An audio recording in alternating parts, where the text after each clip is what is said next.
Sir Baluchi ఊచకోత తొక్కుపెట్టిన Pakistan India break. బెలూచిస్తాన్లో జరుగుతున్నటువంటి మారణకాండ చాలా ఎక్కువగా జరుగుతుంది. దీని మీద రెండు వెర్షన్స్. ఒకటేమో వాళ్ళు రెబెల్స్ ఉన్నదానికంటే ఎక్కువ చెప్తున్నారు అని అధికార పార్టీ చెప్తుంటే ప్రధానమంత్రి షహజాబ్ కానీ ఇంకొకరు కానీ ఇదంతా అబద్ధం. బెలూచిస్తాన్లో చాలా ఘోరమైన హత్యాకాండ, ఊచకోత, ముఖ్యంగా సురబ్ అనే దగ్గర ఘోరమైన హత్యాకాండ జరుగుతుంది. కానీ మీడియా సంస్థలను మేనేజ్ చేయడం ద్వారా, తప్పు రిపోర్ట్లు ఇవ్వడం ద్వారా పాకిస్తాన్ ప్రభుత్వం తొక్కి పడుతుంది. భారతదేశం యొక్క ప్రోత్సాహంతో ఇవన్నీ కూడా చేస్తున్నారు. ఇక్కడ దాదాపు తిరుగుబాటు పరిస్థితులు తెచ్చారు, మొత్తాన్ని సవాల్ చేస్తున్నారని ఇటు సైన్యాధికాధిపతిగా ఉన్న ఆయన మునీర్ కానీ, ఇటు మా ప్రధానమంత్రి షహజాబ్ కానీ వీళ్ళందరూ భారతదేశాన్ని దోషిగా చూపిస్తున్నారు. కానీ నిజానికి పాకిస్తాన్ సైనిక మద్దతుతో ప్రభుత్వమే చాలా ఘోరమైనటువంటి హింసాకాండకు పాల్పడుతుంది. అక్కడ పరిస్థితి పూర్తిగా అదుపు తప్పిపోయింది. జర్నలిస్టులు అందరూ చెప్తున్నారు ఈ రిపోర్ట్స్ అన్నీ ఫేక్, వాస్తవ పరిస్థితి అయితే అదుపులో లేదు.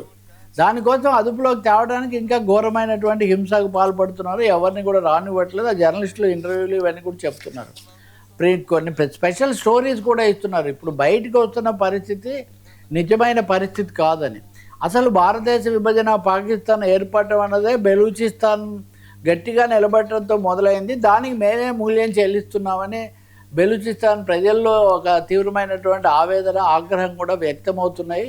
వాళ్ళ బాధలు ఎవరు వినిపించుకోవట్లేదు. ఈవెన్ పశ్చిమ దేశాలు లేకపోతే ఆమ్నెస్టీలు ఇట్లాంటివి కూడా పాకిస్తాన్తో తమకున్న స్నేహ సంబంధాల రీత్యా అవి చేయాల్సినంత చేయడం లేదు.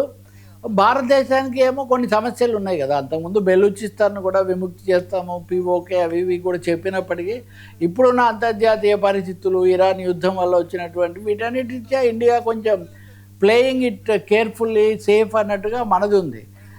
కానీ ఖచ్చితంగా బెలూచిస్తాన్ కల్లోలం అన్నది పాకిస్తాన్ను కుదిపేస్తుంది. అక్కడ ఉన్న ఆర్థిక సంక్షోభం, ఇక్కడ పిఓకేలో కూడా అప్పుడే ఒక దాదాపు తిరుగుబాటు స్థాయికి రావటం, వీటన్నిటిని ఏదో తొక్కిపట్టి ఇలా పాకిస్తాన్ ఎంతకాలం పాలించగలుగుతుంది అనే ప్రశ్న ఒకటైతే అంతర్జాతీయంగా తీవ్రమైన అవహేళనకు గురవుతున్నారు.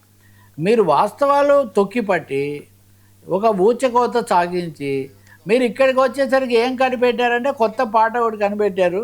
మ్యూజిక్ విడుదల చేస్తుంటారు. పాకిస్తాన్ సైన్యం బెలూచిస్తాన్ కోసం కొత్త మ్యూజిక్ అంట, కొత్త సంగీతం పెట్టి అంతా ఏమా బాగుంది, అది ఇంట్లో కదా గొడవలు జరుగుతుంటాయి, టీవీ వాల్యూమ్ పెంచుతుంటారు కదా కొంతమంది.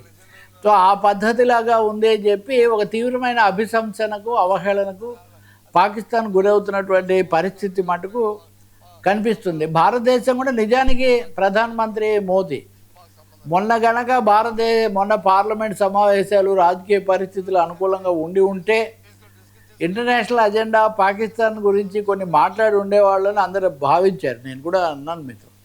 కానీ ఆయన దాదాపు ఆ భాగాన్ని పక్కన పెట్టారు. ఈ సమయంలో పాకిస్తాను, ఆ తర్వాత టర్కీయే, సౌదీ అరేబియా, ఇవి మూడు కలిసి మక్కా ట్రీటీ అని ఒకటి చేసుకున్నాయి, మక్కా ఒప్పందం అని. ఈ మక్కా ఒప్పందం ద్వారా పాకిస్తాన్కు చాలా ఊతం వచ్చింది. ఇస్లామిక్ ప్రపంచం నుంచి మద్దతు తీసుకోవడం ద్వారా బెలూచీలను మరింత అణచివేయడానికి పాకిస్తాన్ ప్రయత్నమే కాదు పథకం రచించింది. సరే, చైనా కూడా దీనికి సహకరిస్తుంది అనేవాళ్ళు కూడా ఉన్నారు. కానీ ఈ ఒప్పందం అయితే చాలా ఖాయమైపోయింది. ఇది అమెరికాకు నచ్చదని అందరూ అనుకున్నారు. కానీ చాలా ఆశ్చర్యకరంగా ట్రంప్ దీన్ని స్వాగతించారు.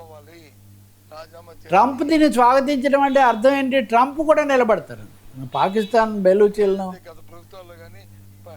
అణిచేయటము, ఆ సైన్యం ఇవన్నీ చేసినప్పటికీ ట్రంప్ ఐ స్టాండ్ బై ఈ Munir, I stand by Pakistan government అని చెప్పడానికి ఈ మెక్కా ఒప్పందాన్ని ఆయన స్వాగతించడం అన్నది ఒక తీవ్ర సంచలనానికి కారణమైంది. సో ఈ సమయంలో భారతదేశం ఎలా బ్రేక్ చేయాలి?